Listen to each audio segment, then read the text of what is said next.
up, YouTube? It's your boy JP's on the keys, and it's too easy, and we're back with another video today. We're back with the Napoleonic War series. We have to see how Napoleon responds after he gets smacked at Aspern. Now this is Napoleon's revenge. Wagram, 1809. TV History March collaboration. In May 1809, the Austrians had defeated Napoleon's army in the bloody Battle of Aspern. His enemies took heart. After years of French military dominance, it seemed the tide was turning at last. 3 weeks later, Pope Pius VII excommunicated Napoleon for annexing papal land. Another propaganda coup for his enemies.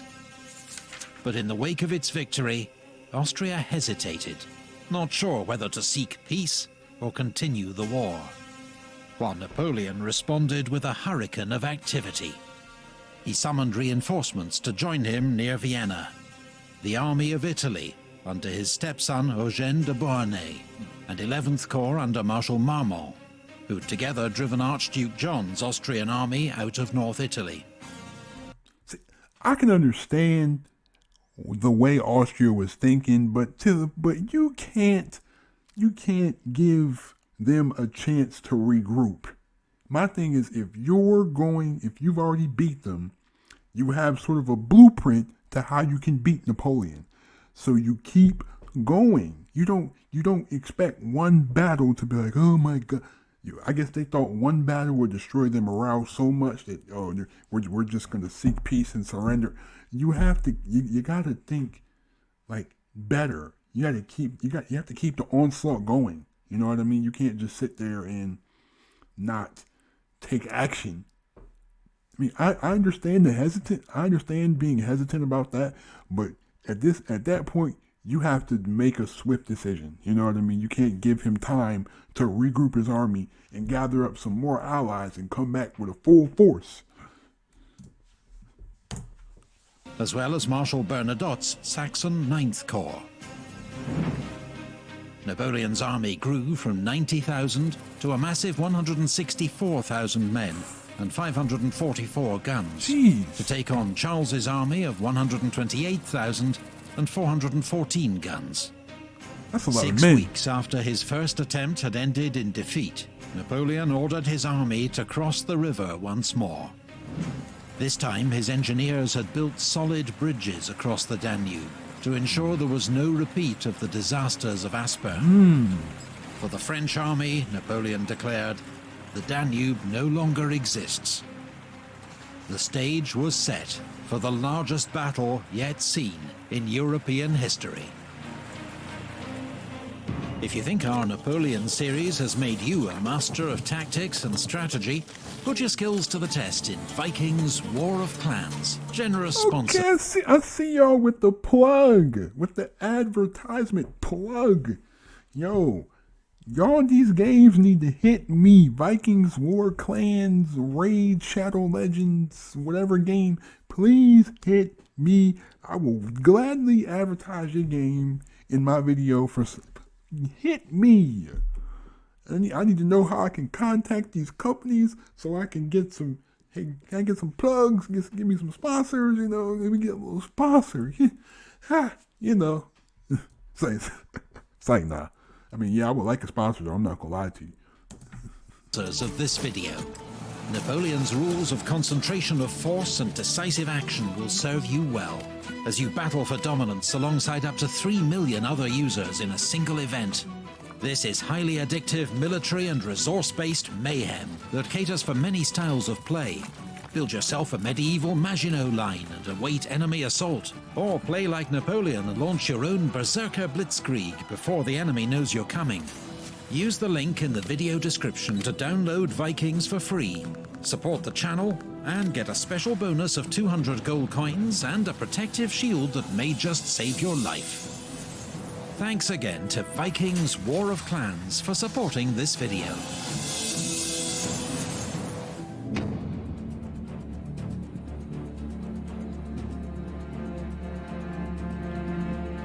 Ooh, wow. Yeah, that's true. On the evening of the 4th of July, in heavy rain, the French began I like the details with the rain on the map. I like the details. I like the attention to detail. crossing from the island of Lobau, not towards the devastated villages of Aspern and Essling, but east towards Gross Enzersdorf, which was soon ablaze from French shells. Archduke Charles had left only a small advance guard to delay the French. By dawn, General Massena's 4th Corps and Oudinot's 2nd Corps were driving those troops back, winning space for the French army to deploy. At 1 p.m, Napoleon was ready to begin his advance across 6 miles of flat cornfields towards the main Austrian position, an escarpment known as the Wagram, 100 meters behind the Russbach stream. As General Lasalle's light cavalry and Massena's 4th Corps swung left to guard the flank, Oudinot's 2nd Corps and Davout's 3rd Corps advanced towards the Wagram. Bernadotte's Saxon Corps and Eugene's Army of Italy filled the center.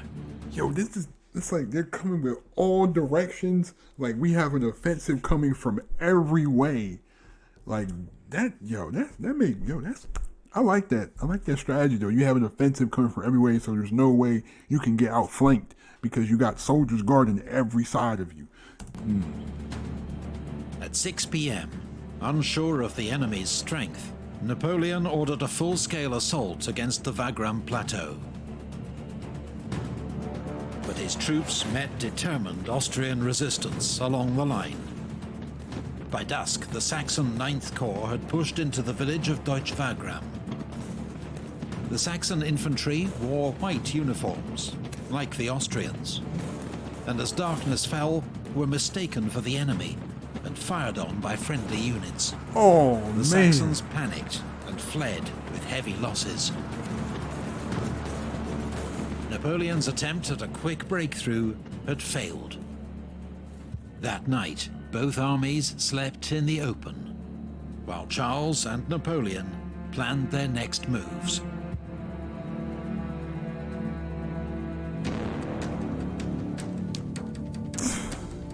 Gotta change your uniforms, bruh. On the 2nd day, Napoleon planned for Davout's 3rd Corps to lead the attack, rolling up the Austrian flank, while his other corps pinned down the enemy with local attacks. But to the Emperor's fury, he learned that overnight, without orders, Marshal Bernadotte had withdrawn his battered Saxons from Aderklaa, which the Austrians now occupied. Aderklaa was a crucial strongpoint in the center of the battlefield. Napoleon gave orders for its immediate recapture, but the French and Saxon attack failed, with heavy losses. The Austrians had their own problems. Archduke Charles, knowing he faced a superior enemy, had decided his only chance of victory lay in an all-out dawn attack. He was relying on his brother, Archduke John, reaching him with 13,000 reinforcements, in time to support the attack on the left. But by dawn, there was still no sign of him. What's more, as 4th Corps began its assault on Grosshofen, on time, 3rd Corps, which had received its orders late, was still getting into position, holding up the entire Austrian right wing. Charles had to tell 4th Corps to abort its unsupported attack until the other corps were ready. Yo, just all these miscommunications is these are moves that can get you an advantage, because obviously Napoleon's army is not as strong as they are because they're not fortified in the middle city. In that city, was it Aderklaa? They're not fortified in Aderklaa. So you could have just flanked from the side.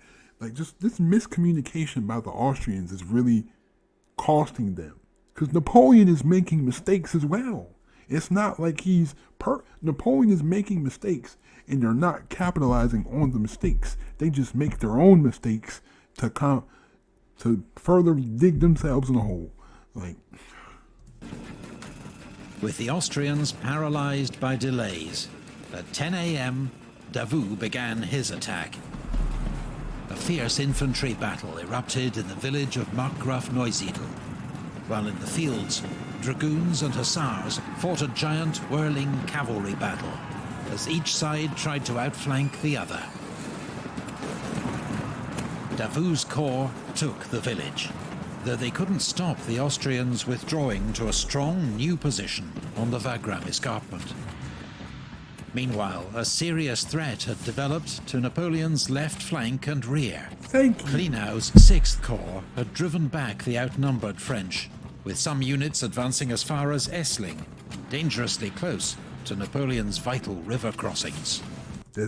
That's what I was saying. You could have just done that while they were busy doing... They're finally taking advantage of the situation. Napoleon urgently needed to reinforce his left flank, but he was also determined to hold back his reserves for a decisive attack. So he ordered Massena's 4th Corps to march across the battlefield and reinforce the left.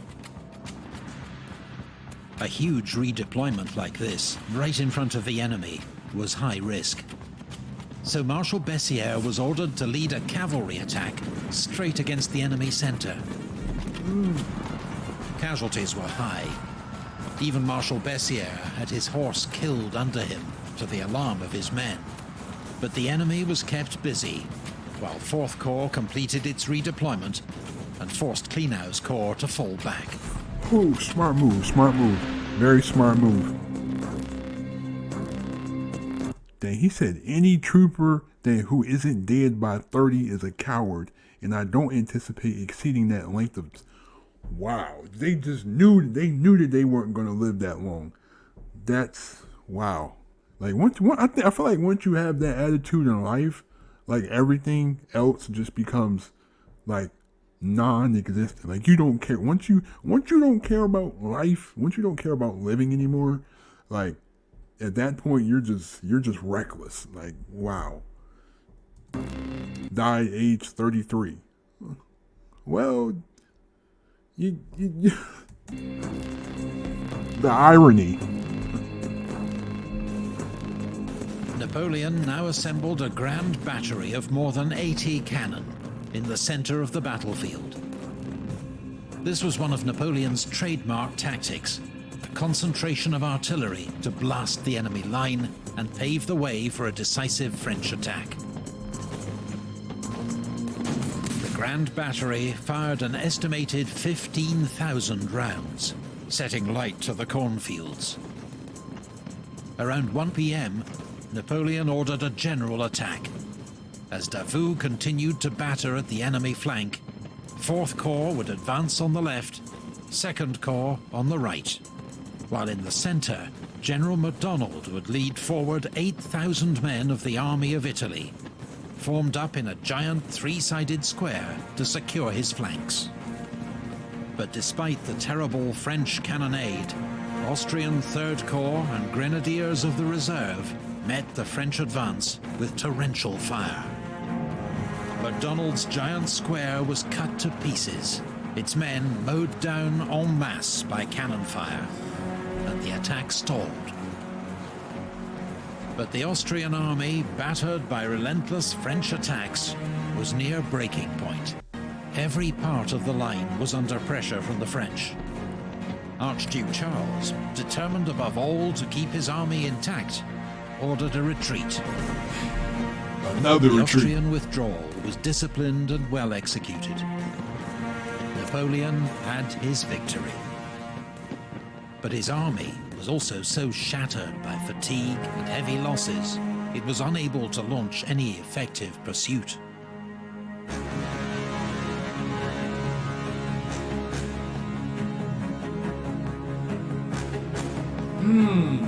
The Battle of Wagram was a brutal slugging match, the biggest and bloodiest battle yet seen in European history.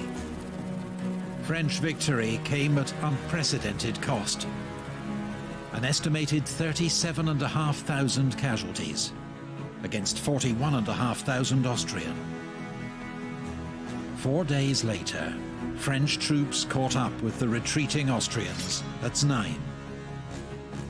As the fighting escalated, Charles knew he could not withstand the French a second time, and asked for a ceasefire.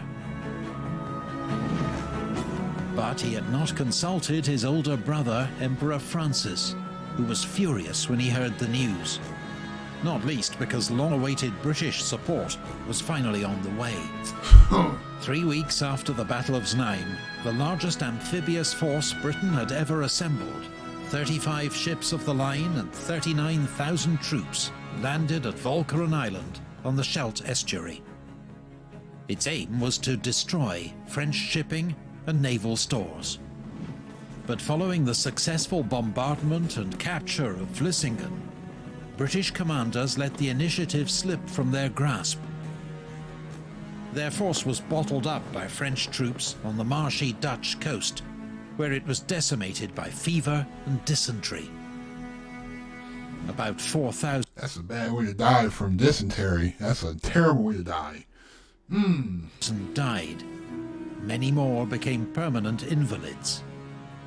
The survivors were evacuated back to England in December. Emperor Francis, informed of the British debacle and persuaded by his generals that Austria couldn't fight on, made peace with Napoleon. In October, Austria signed the Treaty of Schönbrunn, giving up territory to the French Empire, Bavaria, Saxony, the Duchy of Warsaw, and Russia. In total, the Austrian Empire was stripped of 3.5 million subjects, forced to pay an indemnity, limit its army to 150,000 men, and join Napoleon's continental system, which meant ending all trade with British ships and merchants. Archduke Charles, meanwhile, one of Napoleon's more skilled opponents, had fallen out so bitterly with his brother, Emperor Francis, that he never held active command again. Napoleon had won another crushing victory, but there were worrying signs for the French emperor. His enemies were learning, while he would increasingly have to rely on young conscripts to fill the gaps left by veterans killed or wounded on campaign. Few could have guessed in 1809, but Napoleon had just fought his last victorious campaign. You can now support. So this man literally made a whole country. This man literally just stripped down the whole country to the bare minimum. Limit your army, give me 3,000 subjects, but we're going to divide some of your land up between some of the countries that I gave my brothers. And now you're going to have to subscribe to my system, and you will not have access to British trades and merchantry and all that. Wow. But this would be the last victory? We definitely want to go into the next couple of videos. You know, so I'm excited. I definitely learned about the rest of this series. Just learned about how this whole thing collapsed. You know what I mean? Because this man was definitely militarily strong. I want to see how this whole thing collapsed. But anyway, thank you again for watching. Leave a like if you enjoyed. Subscribe if you're new to the channel. Don't forget to share the video wherever you share videos at. Also, don't forget to subscribe to the channel if you are new. Don't forget to turn on my post notifications that you don't miss an upload. Thank you again. Have a great day. Stay on the grind. I'm out. Peace.